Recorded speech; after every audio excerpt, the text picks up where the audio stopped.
Tau i whanongo e whanki hiwa wha la mario.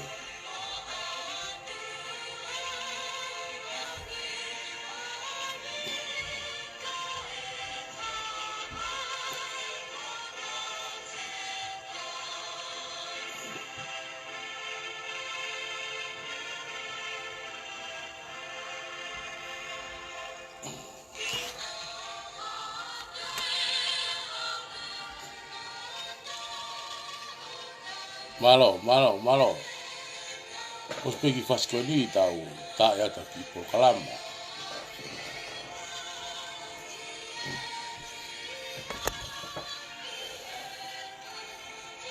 Tau no fotaha pegi he tau whafuka wahe ka wha.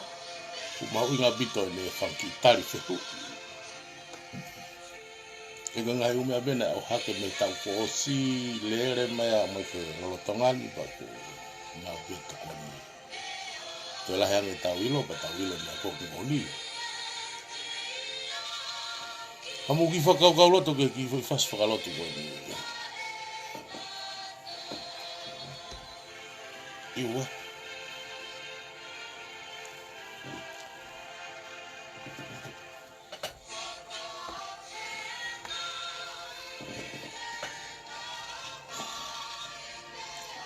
Mo katak pe na kai ke lava e whai ha hiki te kua polo kalama e whakofonga wae nga whahe wikeni. Fula he maua whafofonga he wharearea pa po ilo pene whaalahe nere tau mui a wharearea to tāpuni tau mui. Ko ke lava he wikeni mahalo peko i kahau ta whoke no molo. E sai mahalo ko tāpuni osi wharearea to wharearea o e tau ni. Kata teu ai ke whiri. Pag mahuinga pe ke tau maorea pa tau o mai o mai haki whamala ala me kakai o ki tau whekumi ke na oka rea. O se ki whaskoriko tae ate ki soi.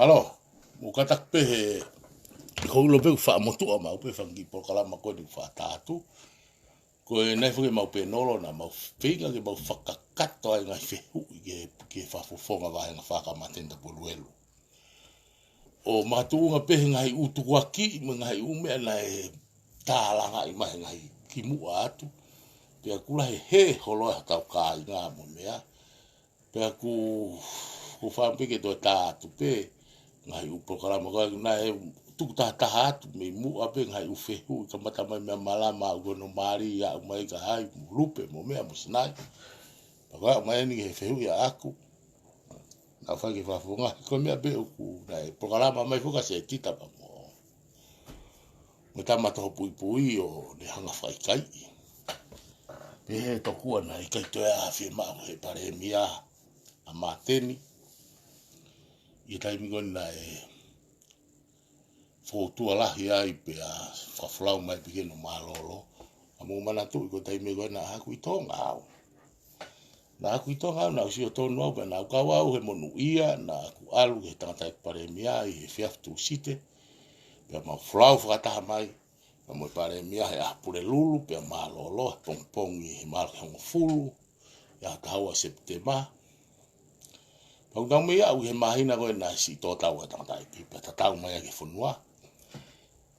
Na kuitonga u pa ngai uta no ako o wa ko e se tita mo piveni ko pe ko na i kai ko fa ke mo fa longo to kala ma ko ni pa ko tanga talo to ni tanga tane u malo he nda no fa lo tu pe aku hamete ta fa la ki pe aku ko fa ke o mai foi ta no ko ni ko fe wi na fa he fa fo a pa pa ko be fo ko pe no lo na ko me nguri ya he apia e toko koa pana ko hau pea o ka penolo I loto ka.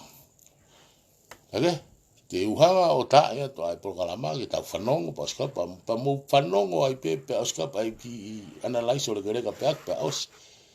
Ka ko whampe ke ua tau ki programa a honi. I ta tu kai ko e fehu e na whai ki tangatai ki pare mi, ke tangatai ki whangofonga a tenda paruelu i au penolo. Ana e osi fehu a sinai na utu watu he weekendi pe a ku hoko mai. Malo.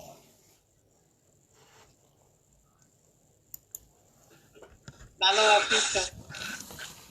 Para manua te pare area e tau ni. E sai pe te hua toi pe au. Ia. O guma te. E mi ose maka. Ia ai umai. E malo. O malo at fafofonga pa mo katak pe ka penolo ka giwa tarewa ko mi ose maka.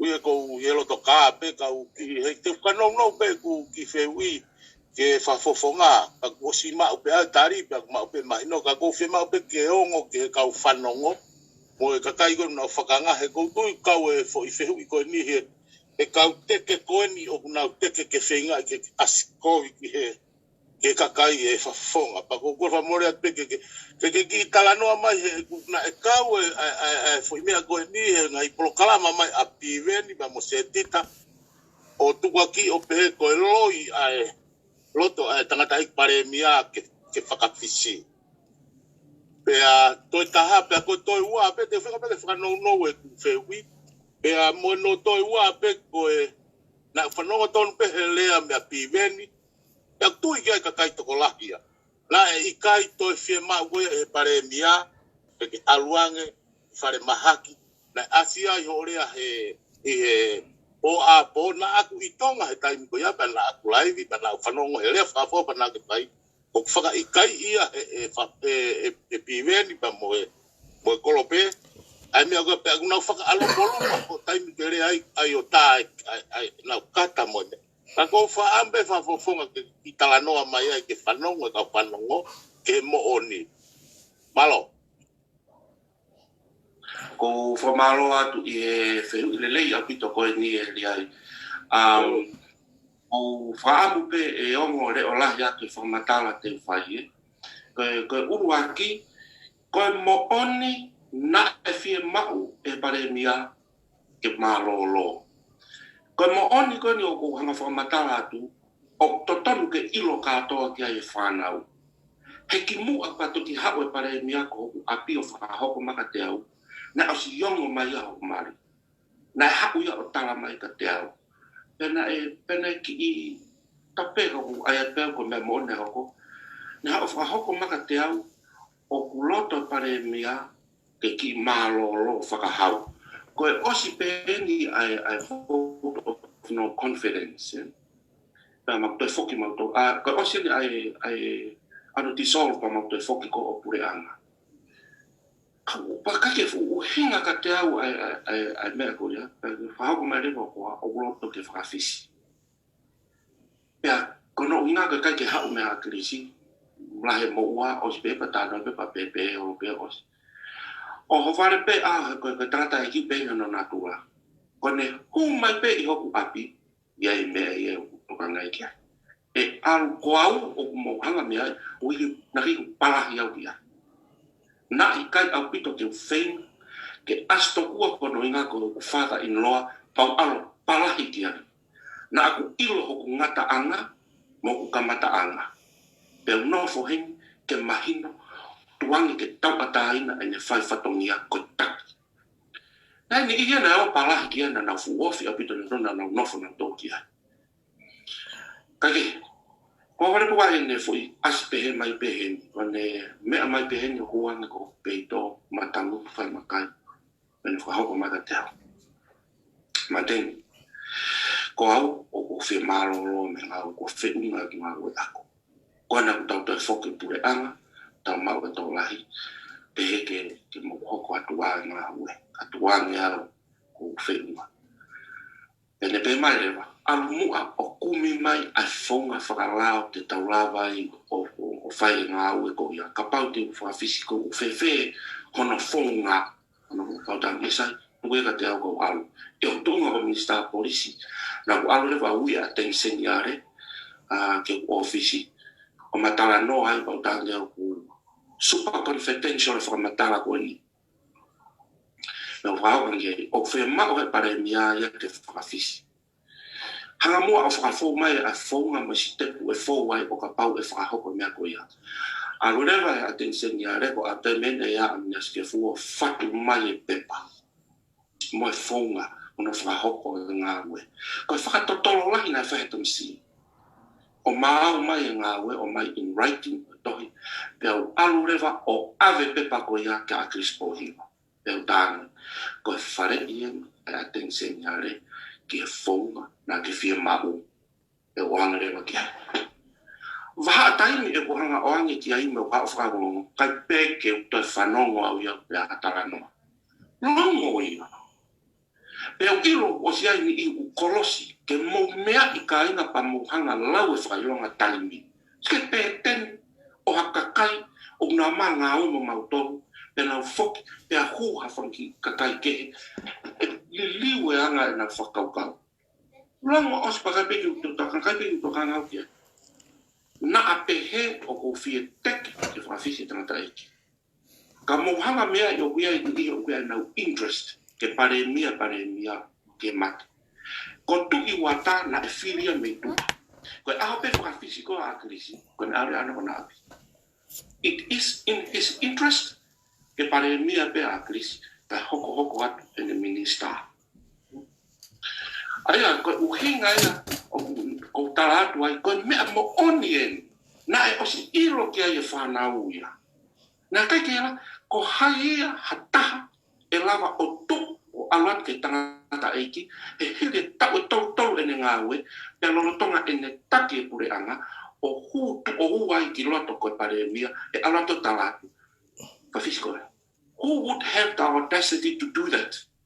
Pari. Ko hono mo ko ia pe ia, tene toki mea maa ke mea ko ia.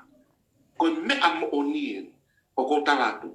E ko a whebe tau mate, e te tau rewa tu e whakamau. E iloa e mea mo on kon ko hanga talatu. Ko mea mo o nien na si haitanga na tia whenga mai. A u ke hene pekia, na ko talamai o koa, whenga hake pekas, kia Robert Senturi, pekui whe e ne whakafisi, ke ai e ne whakafisi. Ko mo o nien na, te lave ke pehe koe, na kai ke te whi mau, e pare mi ati sio makatea. Kainga, te talatu ha mo oni u tai ke urea aki, na u alu he po, tu o fiha i he po, koe na si whare mahake, tu o fiha u alu ki ai.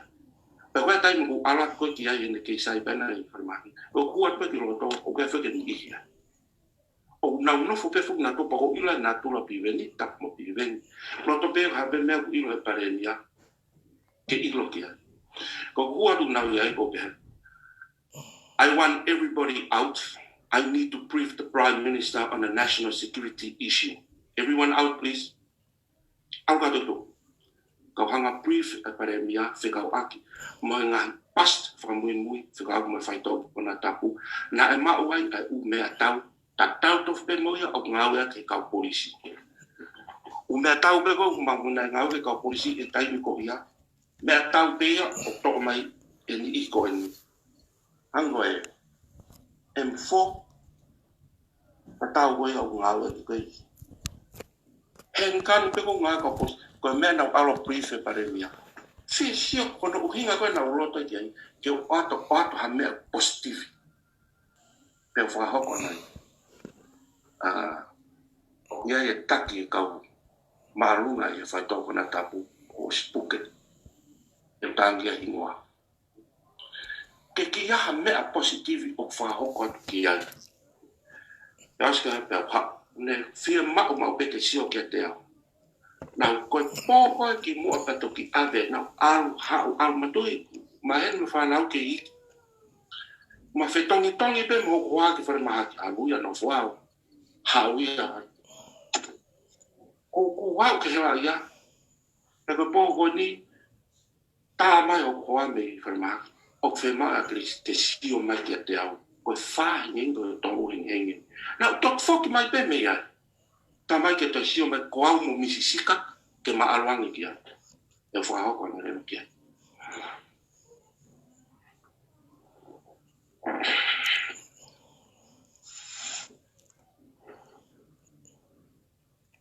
ko tango tange pare mia I'll see him in heaven. Pagi pare mia I'll see him in heaven. Si ila me hokon. On hof pero in me fana. Ta mama hai ko wa ta. Kai ko alman. E ke pa fana. Maki pepe. Ke tua al kali akila tone. Ore ano tango. Tange pare mia. I'll see him in heaven. Now to arat be. I feel like my was unconscious. Coma. Ko aye ke ave ko. Kinu sila. Ko po mi mula ta noi moya. Matara no mata ke mata fa osi. Mai para te au ke te lava ta ta ia fa fish. Lord. Ahal ko ke te lava fa mo on. Ko hua kilato ku tang beku tap moyo mai no wane mana wakas. Pe ku male bitua ke holo. Matara no abe. Ande pe mai hoka te ngawe. O os awe ke le ka pale mia o awe ko hoa. Me mai ko lava ngawe na wi au ki ai. Ko kakate me na te lava fai. Mo hoka to ngawe. Pe ku male ba kitua. Ko mana tu I ko au ko mali ko misisika. Pe mo sione po hiva. Na mau tu e holo. Ko le ni na fai ai. Os more pure ana pare mia poi mi tondo sai ora pe te tabai hua sioni poi ba kilot te hu me tabai pare mia ki ranga te hua tangu pe sio ka te au mo vete ha ku lau kia ku mo to lai pe tadai ko anga pe ma ra ko mon be o me ko o sio to tamaki Muma a majority hokate na koia. Na uma ki toko tansione. O te mo toi ofa hoko mea ki tangata iki. O whainga tā ia. A o ke tai tōne mo ui. Ke pipiki pekele. E manatu a sione po hipa ke rea na whai. He kai uhinga na kutu ai ka ikai te whetongi pureanga o ke lamari tangata iki ke ne supervisor ai transference of power e move te pureanga. He koia ai makanito te ne puke ki mautonu. Kana ai ke teke na pehe ko au ga whai ma motive. Na e tonuang e ne si o pe tonuang e ne ongo o hinga ko tarango fuai ki ai. Na e tonu ke tuang e ne whakau kau ke whawhisi. Ka pau na whakawhis mahalo pe ke lau maari a taimi loa. To o te mawhatukutuki a ngā we. Pe e whainga taa ki hani ihi a ke nau ngā unu. Pe nau ngā unu mewa ne lea mai pena koia pena ne mau e charisma. Pe ne lea mai te kakai ko tō tāko niu he osi ia. Ko uhinga na tonu anga ia ene sio. O hai pena ne whare ke pare mia ke pekia ko kakai sio kita mo la faki la ke interest e kakai. O hinga na whaia e rea koe whare maki. Osi, pare mia po hiwa o wete. Osi ilo e au ko osi lere au ta ua ki mua. Koe whanga ki tala noa o whai holo, koe laku maka whai ki moana. Ka pau e kai ke whai fo i mea koe, koe tala noa u mea koe, matangi le rei tō ke la mahai hai. Osi. na alwa ako ki ai Ngare made. ko fokotu atu pe ko fokotu atu pe ko misisika na tala mai ko akriska ne hokka ki mauto ko mama ya po iba taru e kule sao ko kule an o ki la mari a paremia sao ke awe take avie ki fare mahaki o take avie ki nusira to le ane o ki la mari pe ia ai wono moni na tapo aki ya e ki ke tanu exio o si ila me hoko e nga unu ni i ni we na to kanga mai na to pa ko anga tu pe mai tenga akau ko tu i lo to pe tenga akau no to tu na to pe o nga ka ko ne pe me pe na to si ni ko ya si te mo grupo mo tu fare ale ke lo to tu to si a wi ni i lo to ko tu to i kere ma o to pe aka ta we ma ka mai ni i to ate fe tu lo to pe ma ka vao ai lu ka ni hanga he fi ma ko ma mani ko ni no o na to pe tanu re va vi so de ke ta fa ki o li he ka pa veve ai kumye ma me pata Mas ya re va ni lo to fe un pe fu ke ko sia ko ko ni i ko lo to o fu ai me ni ko e ke lo to na tu na to ya pa e ke alu tuai e mai foi apere ko u po kai mai foi apere me fu apere me lau me ko aka me to no kau pa ko ana ya ko ni hai e me na hoko ko tu pe ko feina e timing ke tu aki tokua ko more a pure anga ko kai ko au ko kai ki tari pare mi pe po hi tu ni toa ka tu ke mau ante mo utang ya ka ina ka pau na mau ke ni te ke lo loto i kina tolu a vi so ne fakate mo kala ki ke taki ki mau tolu ke a o pe o ngau e po pula ka minista ka no pe lo ko u hinga ya ba na tu pe e pa ko fakaka ko pe he ko more ke te au ya u feina ni i ko kai te ngata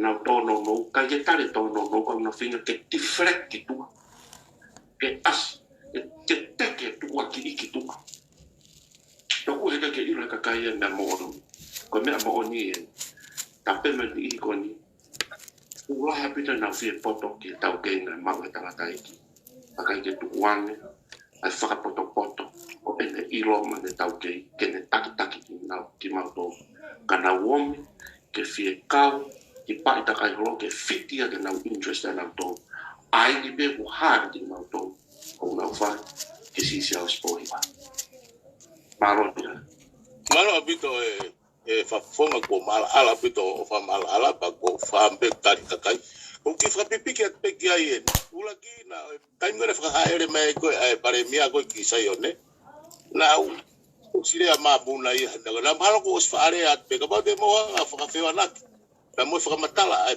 fa fofonga dana o si pai pe ki pala ni o ke mo ui be tanga ta ek pare mia ta pu pe mo ka ku fa malo la ya to pito fa fofonga ke fa malala le o ke fai ba ku tau ko re pe ke ka kai ko na ke be u mo na ke mia ke na ma wa fa mari o tari mo fa malala mo oni o tau panga o tau fikumbi kai ko be malo o fala ya pa pong maka ko mi mal o va dia o fa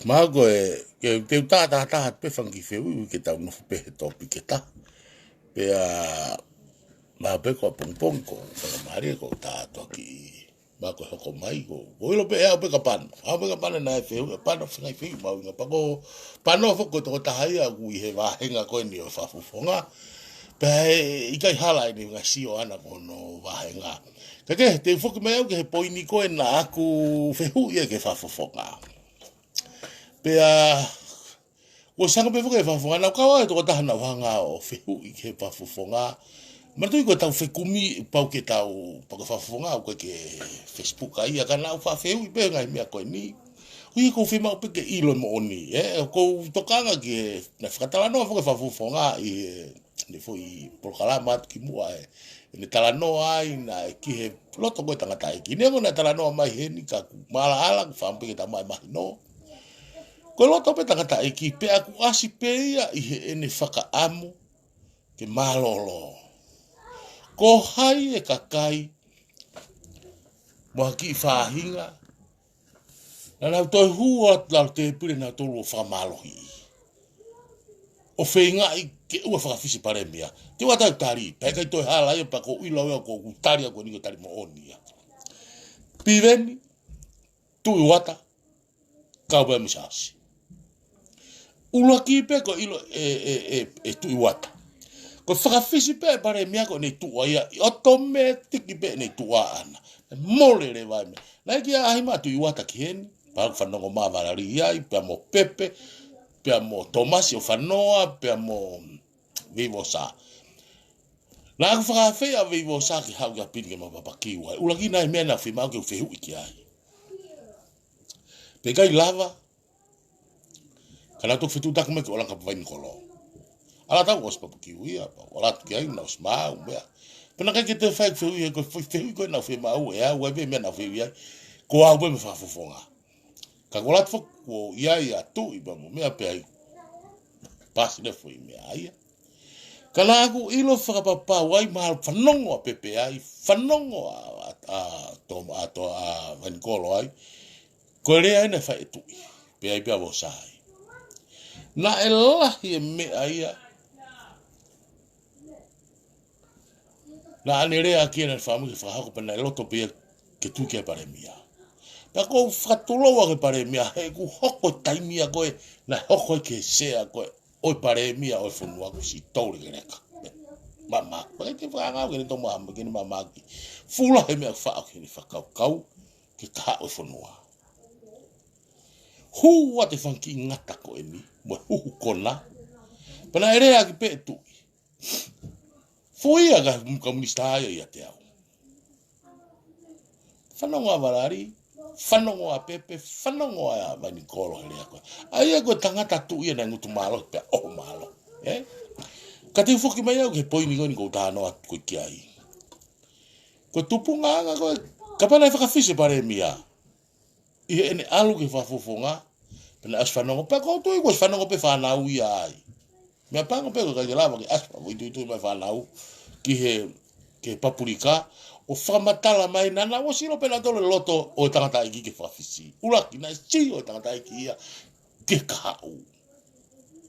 E sayanga ke malolo, kaka peko to o koe pa whawhisi me pare mia, pe alu ki api. Whawhisi pe hoko koe whawhufonga.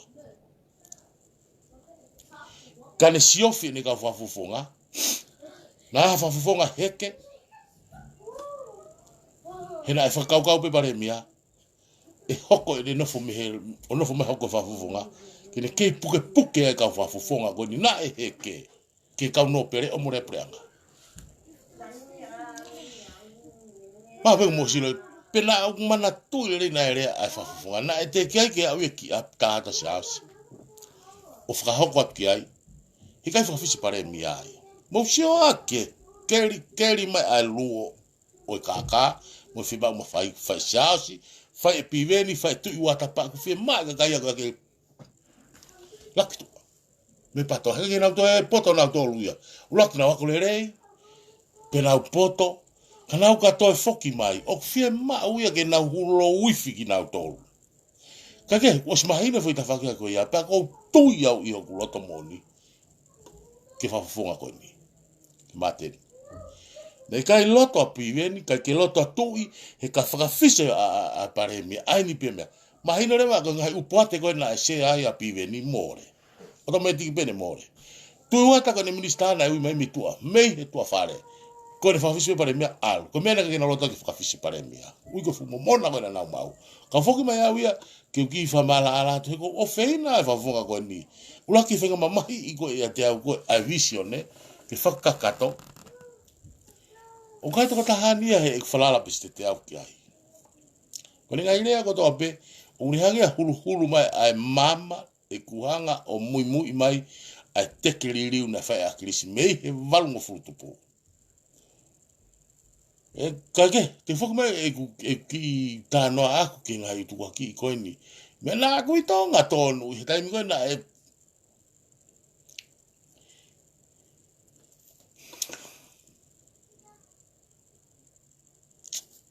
whakotua, whakalala he whakotua tangata i pare mea.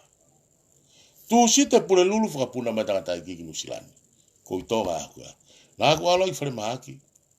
Mo ewa, ai ki mea he whare mahaki mo koa. Nā aku kei mana tu ia herea nei whai tangata i ki. He kulaki a ahi atu ki ahi. Ko tāngi te walu wawau. Te whuku mai, e ke mai tangata i pare mea. Whanau tonu pate i sai. Hai wholohi heni. Tangu ke ua. Ko whampe ke hau pa ke whoki Nusila. Hau ta whiloaki. Pena tuku hek whakaukau. Pure lulu te puna mai ai. E whiaftu si te ko huatu. Osi kai toi whie mai ke wha. Alu peka kai paipa. Ana hau kei piki tai ke rea nei whaitangata i pare mea. A kei na whaipe whenga atu tui o wau ki tangata i pare mea. Nā tau gaigu o sia tau ke tungana i ai.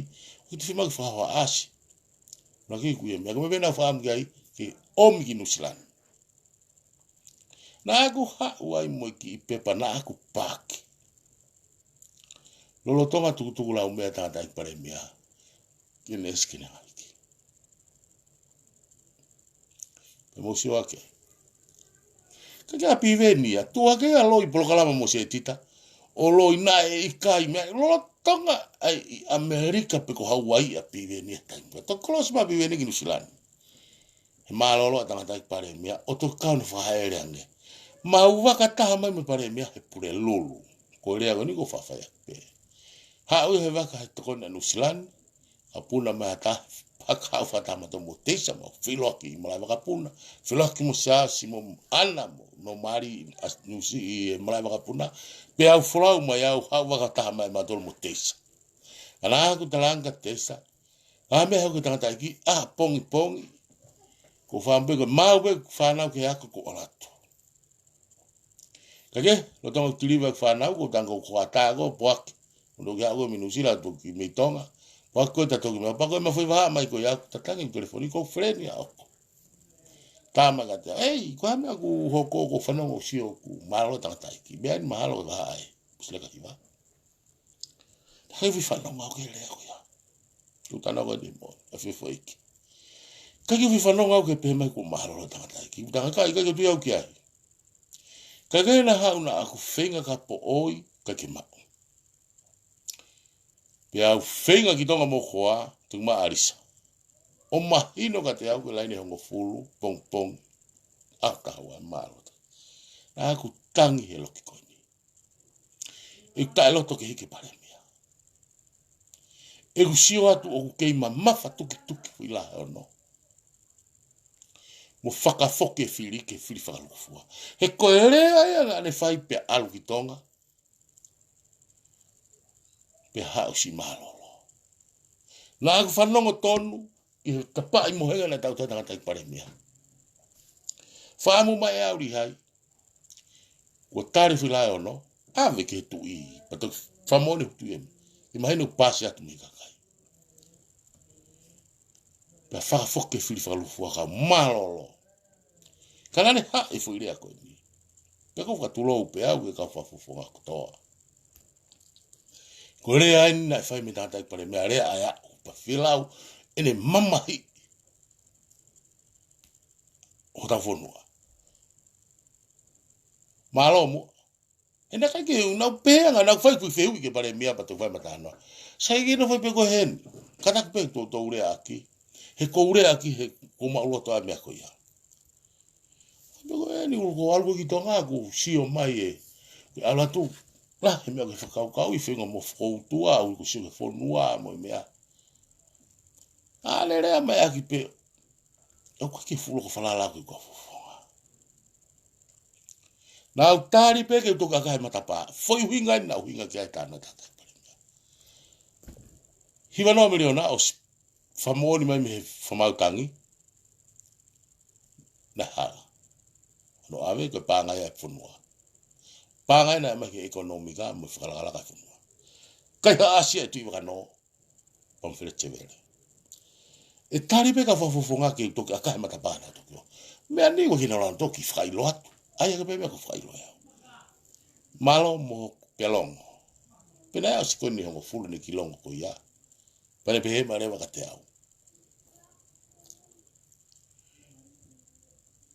Moi mare ko fine. Ia urewa ka whakakao ko ni hinga ka mateni. Ke ki i papaka e ka u minista. Aka se tu i mo metila. Ke tu uma ka whaki. Mo teke, mo poupou whai misisika. Ko me ko ave ka kata poupou ka misisika. Pe mo mate ni ula ki hena u whanongo tonu au. Se pite mai. Malalo tangata ki hatawa. Oho se asmo piveni. Hangu whatanoa nai. Ki oi whakawhise pare mia. He more fu monu. He na e sea si ausi. He ngai umonu. Ngai utereki tarekita apiveni ngai. Pako kore mo mora ka whafofoka. Ko ki pehe ko tau whihi a ki ai. Ko mamahi ia visione. Ma tuna e rea e pare mia ni wha o hake mape.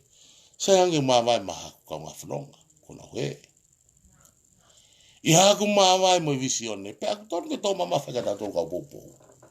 Haku tau hanga whakawha ere e visione. Tānaki mai whanki mea mei tua. Naka ki tau tānaki mai whanki mea koe he kei moe tangatai pare mea. Ka toki mālolo tangatai pare mea. Tau lere mai mo tau whanki uhinga pisi nisi. Kumi paanga ke hingoa e patoa. Pea koe nia. Ko tau lawe ai au ni. Pea tau ongo i tau maa. Tau ongo i. Ulaki hena e tataki mai a kilisi e patoa. Pane ome fu mate folau. Pea ne toi whanonga mai pe hoko koe kapiteni ia o mea. Toho mai fuka koe whanonga ai te tau whai. Whakamama ka kai totonge whanki pokalamare tio. Whamama ka kai ke visione. He oku kapasi ko ne lava ia ke taof. Mama te tuku hau. Mama tangi mama ko ni ka e tua te lavu. Me alu nao me fua wau a miliona. Alua te whohaneti mo ne tutu e ripoti. Mo fufa miliona. Ko whaka amu ia. Ke malu i ngahi mama ko e tuku hau. Kai lava ke tofu ai ke whakaluku fua ai masiwa. Tō hake whanki i ka wako he ahoni. O tala mai ko whakakakano. Ko kakano e visione. Ko fua ia e nau whakaki whakauhinga. Ke whakamaulau. Kai e ki paanga he kolopolo a tupe. Pe whakatau hosi. Fui toko tolu mi wawao. Nā whaipe he pare mia hala. Kake. Ko whampe fo ke tō mamafa he whamalala. O whai he whafofongani. Ko ofeina e whafofonga koe ni. O kai ko hinga ko hono sino moa. Ko ofeina he ku pikitai ia. Ke visione. Whaitanit whaotua. Na silele i mai pe ainu tahi ai e pare mia kua malolo. Ka toki tuaka whanki whahinga tala manatu meri e manatu ofa ke pare mia malolo. Ta o kuia na ngai fua senita fufu he tua tinga siasa. Kapai tole toma mafaka matua ngai whamalala mai pare mia ngai feu i mai mau penolo. Sai pa siasa tai mutano ai tupu ake kere lelei mo ui. Tala no lele te muna whakatahai mai. Teme hua siasa ki tua. Ngai presa malo kono ngai wharei. Ko kehe ata. Kehe rewa hake. Kehe hifo. Kapai whakafoke tau whakaukau. Wike ua nai tuku ai ki naua ki tua. Kena whakalerei. Ala siasa. Kono more whafofonga ki ai wha. Osi me kota whakarewa siasa ai. Sai peia. Sai pego mateni. Ko misi pe ke tau mesea. Whata hako peia. Talanga rewa. Ko kia mateni. Talanga rewa siasa. Kei popo pe ka misi. Ko haerea he hake. Ke whetonga misi. O mawinga ki tau whanongo he rea whae misi. Mo rea whae whafofonga. Mo rea whae siasi whawhiwanaki ai. Pea tuanga rewa ko tau konsenisi na whanau a ki tau tolu he. O tua oelangi pea mo maamani. Ki tau whakakaukau. O ka pau o tau whekumi ke mo oni. Pea tau onu ki ai ka oe ome ita mo riko hotoloto. ke tau komeni ai mo tau whehia ke whafonga koe ni. Ko ngai utu kua ki e ko hau mehe tau ko si mehe ngu klupa ua me Amerika. Ke whafonga koe ni mono talaki e ofi ke whirite nau tuk wholahi mai laipere. Kai a laipere ia. Ko fumea ta tau pena tau whanonga he ko hiri. Fumea ta tau pena ai tae a whamoe. Hoko ai piki tai a matenia. Ke lea nai whahe pare mea kone whalalaka misi. Ko talare vai ia. Gai mi more pure anga. Ngā mateni. Ko whea ko le reu talapi geni. Ko whea ko le reu mo talatui. Ke piki tai e whawhawhonga ki he mea nai rea ki ke whaama a kirisika misika. Ka mō mai mua ke whamomono mai a pohiwa tu ene toa. Hena ea plan pe. Ka kou whaam ke whahatu heni. A fio hifo eki. Ue lawa hela si asatara rea aki mea koni. Pa kou whaam pe ke asma ti kai velata a ti pulu kai velata. Me nuku. Whakaha hanga tonu mai pe e vuna i he aho nai. Malanga ia ia a kirisi. Whalo chai nei kolo motua. Kei whakaha ere mai tangata iki. Tala mai vuna whirea koe ni. Turo wat pe vuna. Kai ki loto kau whawhawhonga tau tolu. Konga tau whawhonga. Kai ki loto mo tau kau minista. Konga tau kau minista. Ke hoko ata misika. Ana aku hongo i ki toko vi ke whakaukau na si tua mai pe au. Te whoke ako wheu i atu ka wuna. Aku tau toi pehe ai. Ke toi maririu pehe ai. Pa tau whanonga he loto na whaime. I kai ko uraki. Whare ti a misi. Whamalo. Tulu at pe misi. Pe aua pe uraki koe mahamonga. Mosange fumea mau taim. Fumea e mitua. Na aku hanga ton wat pe ka vuna. Fe koe. Kua osi whakapapau. Ngai whaere tu tamaka koe. Tika ke mumai mo tola whamoni ka misi koe whakareitia. Na mamai a vuna. Pe kou whaampe e ti. O ke whanongo mai ke kurea koe ni. Koe kurea koe ni tak sasta. Ta tupu ake siasi. Wa ko iai. Ki taurea mo oni.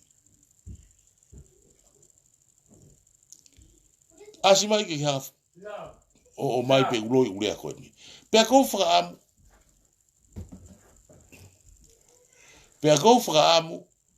Lea sia ta ke tatau mea ku ke malanga e he taimimi. O maari ho tala noa. Maari ho mea ka ke hewe koe lango. Ka ke wholo koe ka ameri. Kage, mawhana i Polokalama, o whamfu ke tātāt, koe tauki Polama hoko mai, koe ke ulo te tokisio ki ai, pe ko hai hoko, ene whehui, kana ai whehui na whae pano ai, te e kau e au pe kia, o alu pe ke au, ke ngai uwhehui, he koe ngai whehui, ko toa koe ni, ka pate mo mui ki Polokalama ko kou tuku atu, koe ngai umea pia whae wālau he Facebook, a me he tau ko siwa mo he tau. Pa koe tāria e whafofonga. Ko whea si asi, na mai o me ka ua te nau teke no kau mui. Ke na ua mana tō whalan laimi. Ko mateni e, ku haa whamala ala mai. Haa ua si asi whamala ala mai ngai umea koe ni, pia mo piweni, pia mo tui wata. Ka ua te mo whalongolongo, iho mo whamoon he kasifika, ua ilo ka si asi. Ka mo holo whamama ka kai ki whaitoto numea. Hiri koe au whehu ia mo backside. Mo matala noa mea koe ni kou tala noa ke ai. Kage, koe ki laivia pa ko kore whaure more atu ka pao ku tō e ku tala noa au ki tua. Moanga ho wakai, mo whakaukau, mo kata koe loe lahi pe ia.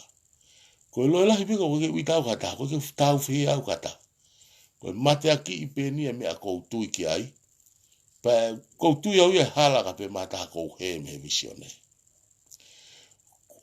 Kaya tanak pa angai ya, kaya tanak pa angai ya akilisi. Ko talo ha akilisi ki heni mo mau ki kulupu mau tanak ki senit na yo tu ya ki ai kana kulu ku pe ko loto ko. E tale akilisi. Ko mana to ke e watu ki atalanga.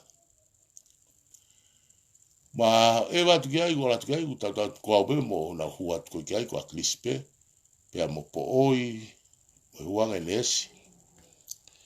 Mo do pe he ka tangata eki. Ka po fai mo ke alu ka sta fot o ave silini mo totongi. Na ku mo ta fua. Pe ko ha silini wa ke ave mo tokoni, mo totongi. To ere pe he tangata ki pare mia ala po ka u pet ke pare mia. Kata pe tata iki. Ko ha me totongi ki he mo te ko sta fot o ku de toka nga ya talanga. Pandala mai le wakate au. Ku apfukene pure angaba ku toton peke hawawia ka hangai fare toe masan yange. Ka wa pe foke fare o ta fonwa. Pe ko ke toton pe. Musio anga ke fe lau.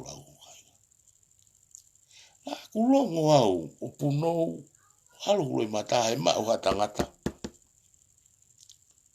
Hafu ofa pe malolo. Ke hane kolo ana tuku mai kono fa kini fa na. Ke hange ko ngai utuku aki o hake. Tala ko panga he hafa ko na I hapai. Ne hange akilisio to o he ono miliona. Ko fe ono miliona ko ya. Ko fe lau en fa akilisi. Na ha upeia. Ke fu. Kere na e. Oho mate a frechevere mea ke whakatau. O to tong nofo pe ai. To tong reni pe ai. We gurea ko ni a fio hifo eki. O koe ki o loto ki o ata mea kulohi. Paka o feina e au e tangatai pare mea ku mama watu. Tangata na ofa. Na omene ofa. Ke inasi ai fonua mo whakalufua fonua. Paka tau plotua. Tau whaamu ke tau mama. Owa te tau hinga ngofua. Ha o mai ha fu mea ofa. E kai be hai ane. Na tamu a krisi ki ha ofa fonua tu loa. Ala ke ta whanau iha. Mo ta whakamopuna iha tai. Na winu he vai merie mo vai asinisimi. Kage ko malo ko toe ki pokala maya ki tu ala ini. Ko atu fukia ko tambi to talano e to ka krisi. Ko mo ye. Mo na. Wai dai milahi kara bekure ko. Wai dai milahi fatama ko aka. O mai hau ki taimi ke tau tātala no ai. Hau me ngā ue, hau ke pure teki pe koe, pak moni, o mai ako halaia. E koe me pe koe whai ko tangkataki. Nā palo me se atu ka koe he ki mo atu, koe taimi pe hua he a krisi o pare mia ku mālolo me politiki. Ko tau wa. Pa koe nu mālolo a krisi, toi lahange longa a. Tansi ke tau siwa ngai whiri koe ni hoko. I novema ka lava ta foi timi le rei ta faga ka yo te politik po pe ka e tu ma ka imita oa ki fa to la ko fa pom ki fa to la ki to ku to a fa lotu fa to na ki ko ta mo wini wa la ga afka hai to tapu e motu ko pati mosi fora ngai to fora to beta pe mo to yo mo ui whamau I ai koe, o whatatau, ki o ngau he mamani. O ana ke whakakau koe, e whakamau I tatau e whaihia sisi, mo e loi legereka, mo e loi lai. Asi ko ia, wahi ki tau tolu pia, hai rewa se tane. Pia mo e fu ngata whikai. O ri ki he luo, o ka ea hano takere, ko whingai taki pia ni fo, o ta ngata. O watu.